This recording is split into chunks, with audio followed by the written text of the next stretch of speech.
Welcome to another Founder Wisdom Pod. We have Joseph Kopser with us today. He's a keynote speaker, innovation consultant, and strategist on the future of work. He's a serial entrepreneur, first and foremost, and also a military veteran. So we're going to talk about leadership, mentorship, future of work today, clean energy future. Joe is live from Austin, Texas. Nice place to be. This pod is brought to you by podbar.com. Me and Joseph were talking pre-pod on how to monetize podcasting. So if you need help with that, you can go to podbar.com. Joseph, welcome to the pod. Tell me a bit more about yourself and about what you're up to nowadays. Well, thanks. Thanks for having me on. I look forward to this discussion because I love, by the way, we'll get into this about how you did your outreach, which I think is fascinating. But what I am at the end of the day, easiest way to describe it is I'm an entrepreneur. And an entrepreneur, as I define, is someone who wants to fix a problem rather than waiting for someone else to do it for them.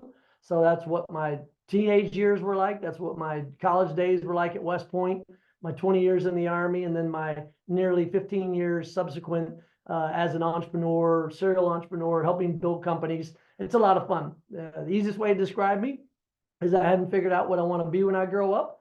And as long as I find things that are interesting and curious, I either want to take them apart or learn how they work, much like you watch your documentaries and videos we were talking about in the green room. I do the same thing too. So thanks for having me on.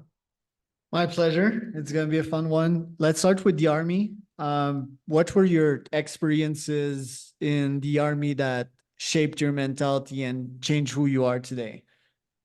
Yeah, well, military service, it's common to a lot of people that have had the chance to serve, really comes down to two things. And you got to think about them in two different worlds. There's the muddy boots army where we blow things up like you see on television and the movies. But then there's also a very strategic side. It's the part of the Army that tries to think about the future, the Army that's always trying to look around the corner, because we think about ourselves just like we think about the active combat, which is we never want to be surprised. We never want to be caught off guard.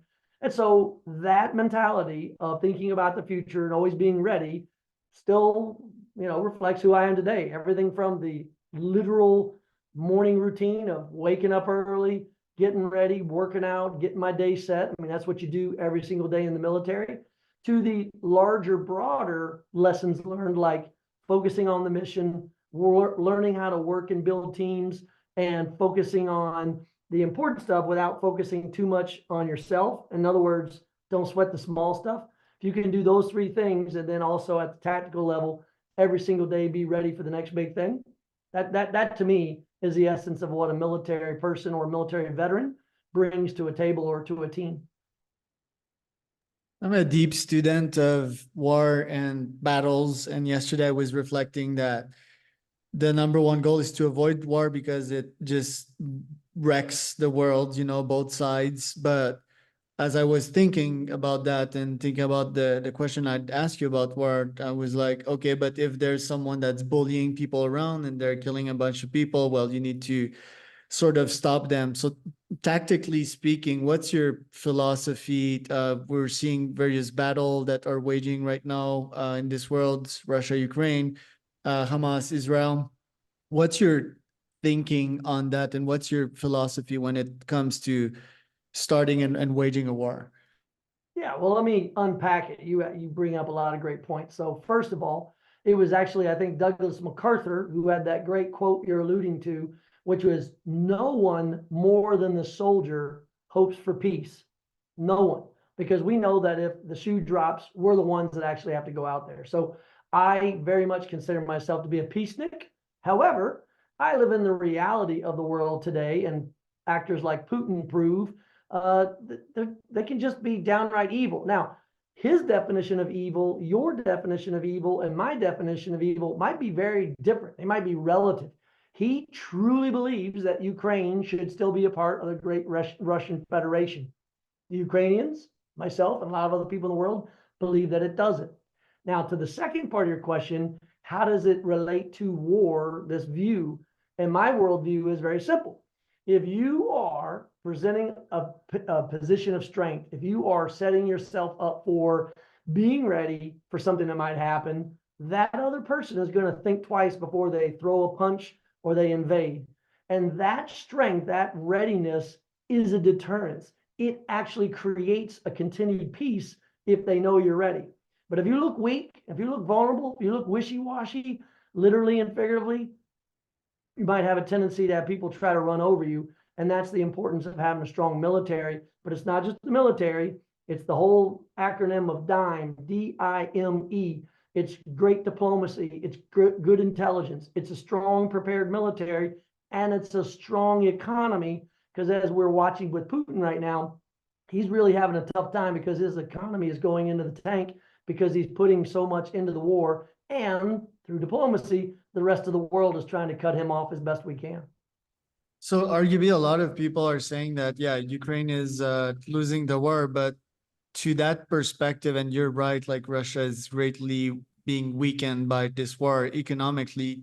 Russia is also not winning that war, and they're being weakened. So we're us NATO forces were sort of winning something right now. Yeah, I mean, think about it. At the end of the day, Ukrainians, the Ukrainian people are fighting for their homes, for their brothers, their sisters, and for their very existence. If you're a Russian soldier, and everything that we've heard from intelligence that's open source, the Russian soldiers and their army there are going to the bottom of the barrel to find people. You kind of have a hard time fighting against the very people who not only look like you, talk a lot like you, but have shared ancestry and cousins. And it's just not going over well. As they say, it's going over like a fart in church among not just the Russian soldiers, but a lot of the Russian mothers whose sons and some of their daughters are going off to war. And that's going to end. So as long as the NATO forces, European countries, and Western countries that value democracy want to continue to put that money in to support the Ukrainians, then they're going to prevail. Because in the end, you look at world history, peace, prosperity, democracy, freedom, they always win in the long run. And authoritarian rules like Russia and others, they're usually ended up in the waste bin of history.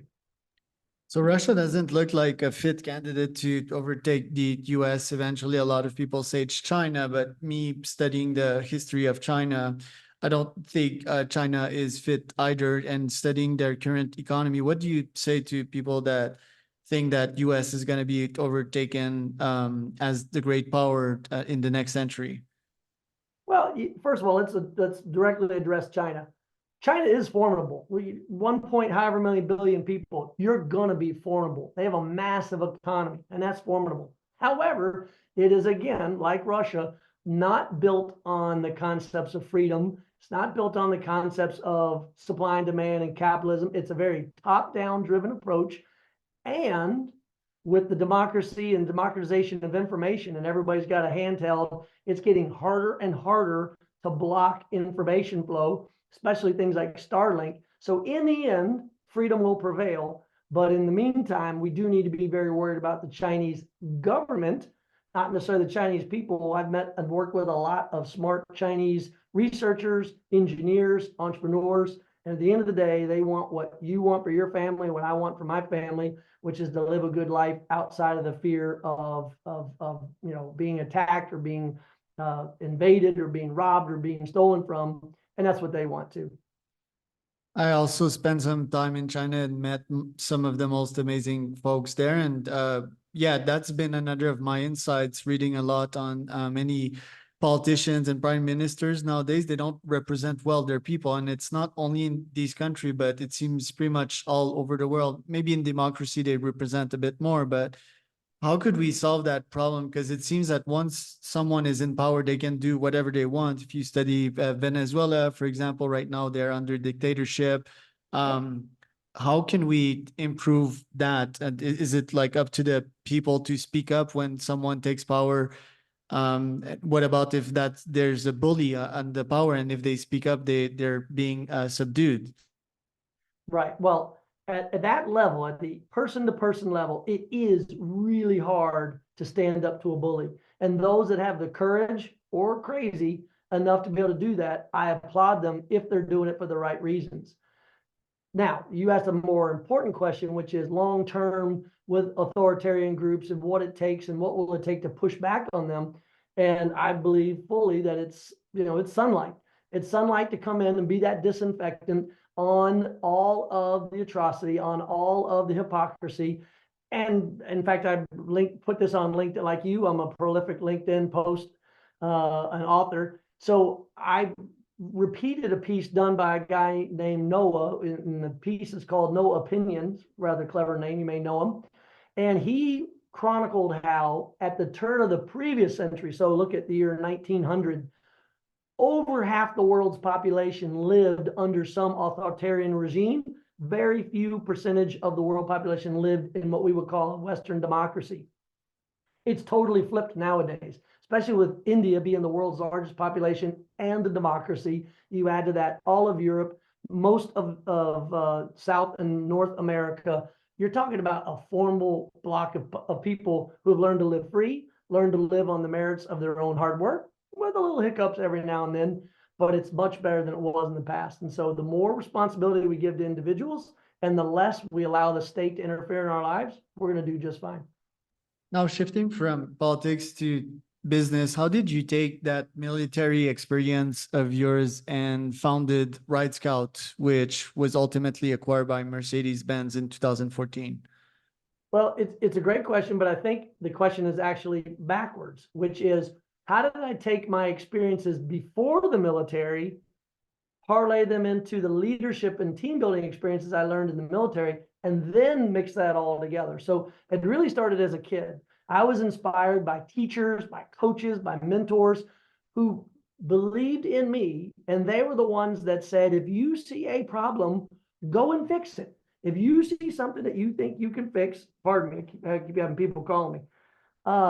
But if you see something that you think you can fix, go and do it. Don't wait. And so by the time I got to high school, when I was a student council president and having a lot of fun working with my peers to do neat things, we were doing innovative new ways to approach just something as simple as a student council in high school. And then when I got to West Point, I just built on that experience that if I saw something I thought I could maybe fix or help or improve, I did it.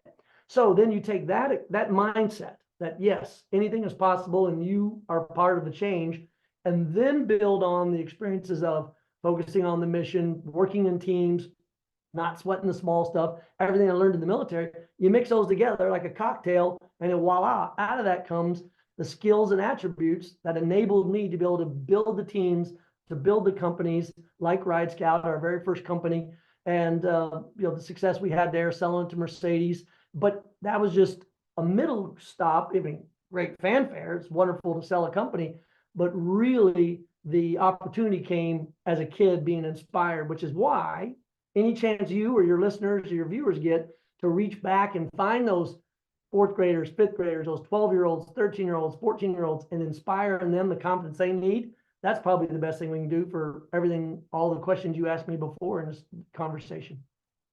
And what would be a platform to reach out these kids, like put up ads on TikTok to target them? Or because, yeah, to me, I believe in scale, like I want to reach many of these kids and tell them to wake up and get out of these screens, Yeah. So depending on where you live, there's different ways to do it. If you are like yourself, an influencer in social media, try that. I'm far more on the hands-on because the people I feel like we got to reach, they're not on LinkedIn. And so what I like doing is partnering with groups like here in Austin, Texas, called Girls Start. And their thesis is that in middle school, so here in the States, between 7th and 9th grade, that's when we start to have the first separation ever of academic performance. Because before that, girls are performing at par, and in many cases, ahead of their male peers. But when they get to middle school, peer pressure. I mean, the time we're filming this conversation, just this weekend, they had the premiere of the sequel to the movie Mean Girls, just demonstrating how mean kids can be to each other. And that's what happens to a lot of our girls in the ages of, in the middle school years. So if we catch them right before that and can help them through inspiration, role modeling. In the case of Girls Start, they teach them how to be coders and work with technology and robots. Then their math skills, which far more often than not, they're great at, even more so than their male peers, they can keep that through middle school, through high school, and then become, folks like the next Laura Lyons. I don't know if you know her. I just heard a podcast this morning with Neil deGrasse Tyson She's an aerospace engineer with SpaceX and Blue Origin. She's amazing. I'll check that one out for sure. What caught my attention, you invested and were board member slash advisor to many cool and innovative startup, one of which is called Bionic Power. It's quite Yep. innovative. I love that one. What tell us some of your investments as of late and which one has paid off either intellectually or wealth-wise? So probably my favorite startup right now is a company called Sustainment.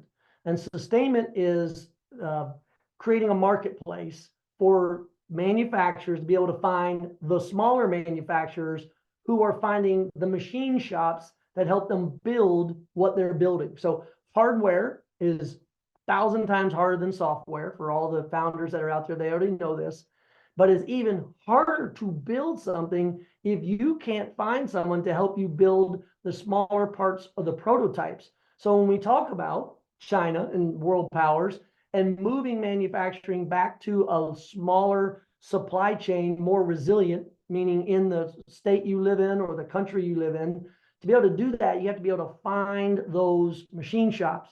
And here in the United States, those 800,000 machine shops are not on the internet. They barely have a Google presence, and they have an even smaller marketing budget, which means how do you find them? So that's probably one of my favorite startups right now, because if we're going to build again and build local and not be beholden to a transport ship getting turned sideways and stuck in the Suez Canal like we were about 3 years ago, you need to build more locally. So that's one of them. Another one that I think is fascinating is called Locoal. And what Locoal is doing is they're taking wood waste, moving it through a pressurized heating process that keeps the carbon, extracts all of the synthetic gas, and three things come from the process. You get biochar, which is fabulous for the planet because it captures carbon and it is a nutrient for growing a lot of things.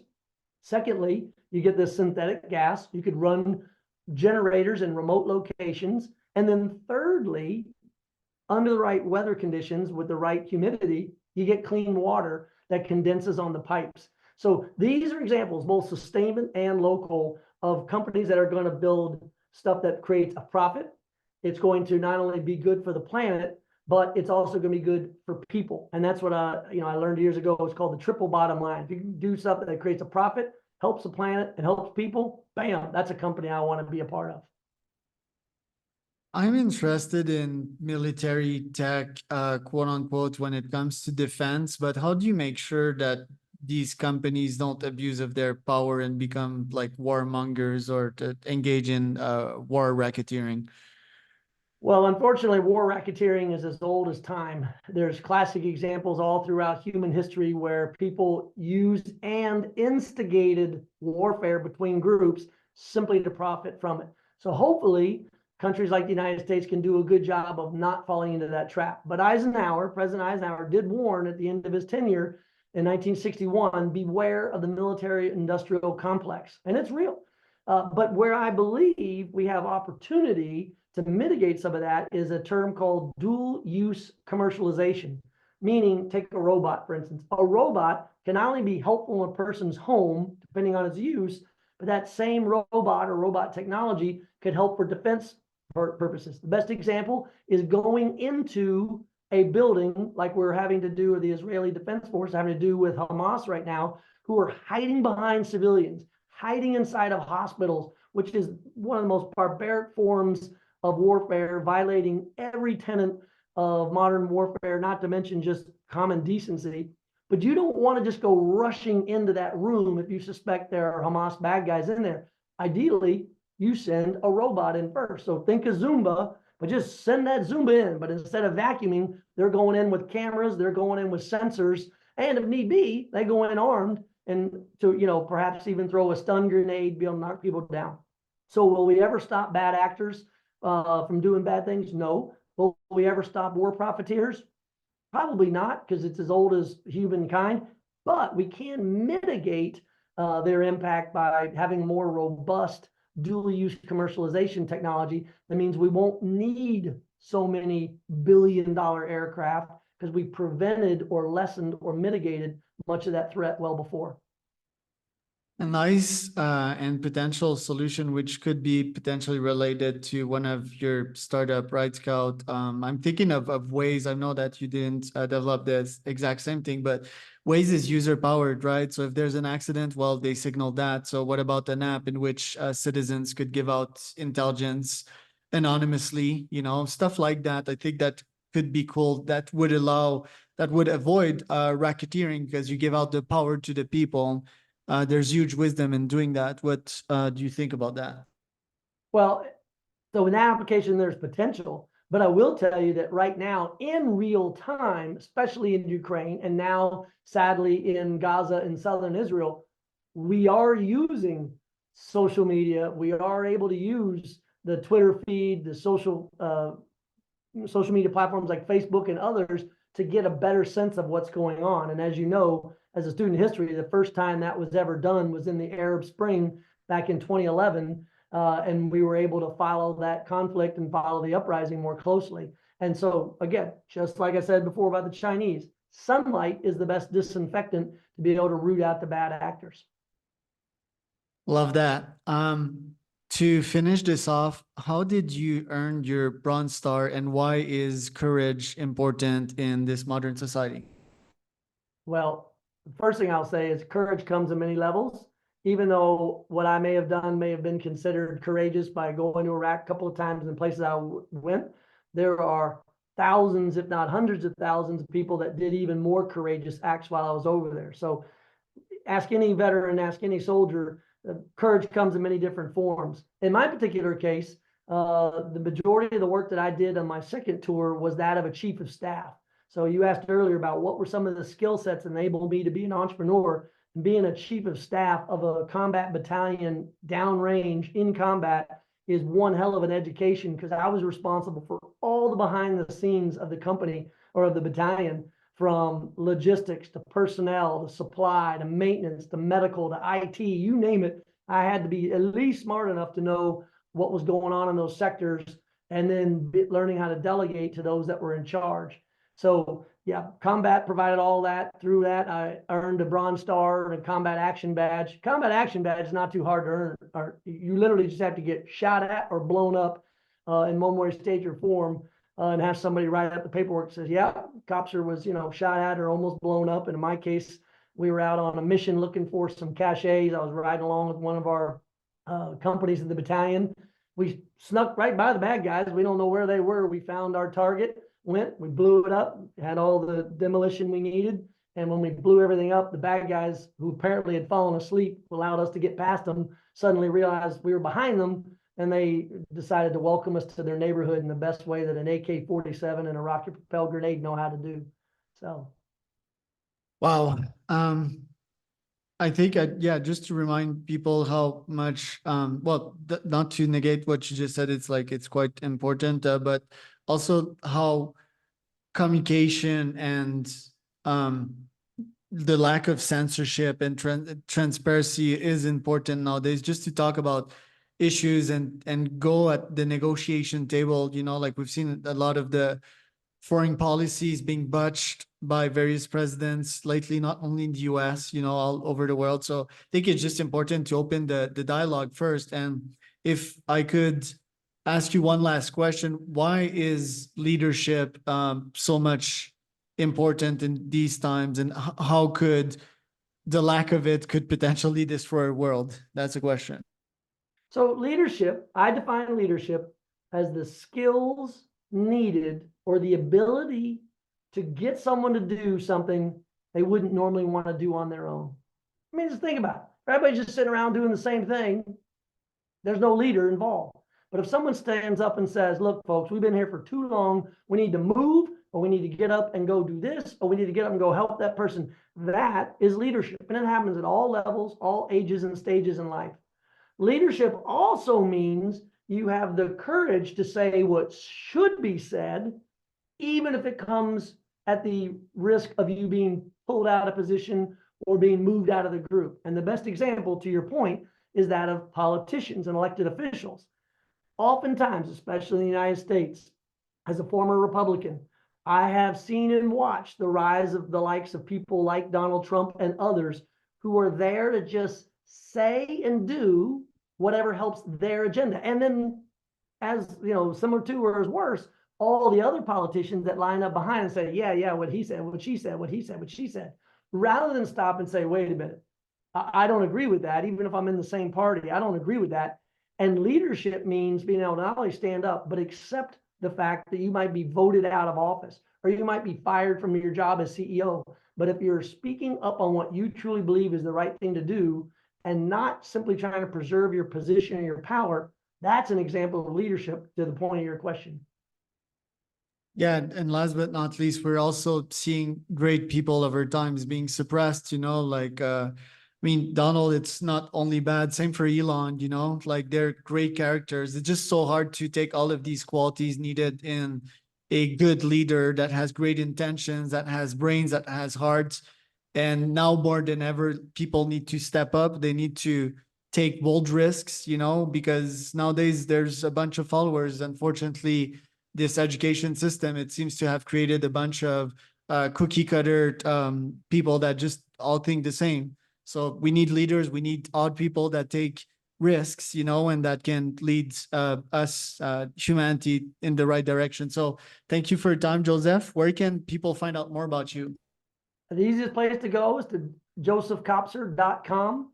That's a link to my company, Grayline Group. We do a lot of the work that we just described here, from building startups to the consulting work, and of course, the speaking that I do at audiences of all sizes. So appreciate the shout out, and thanks for your time with you on your podcast today.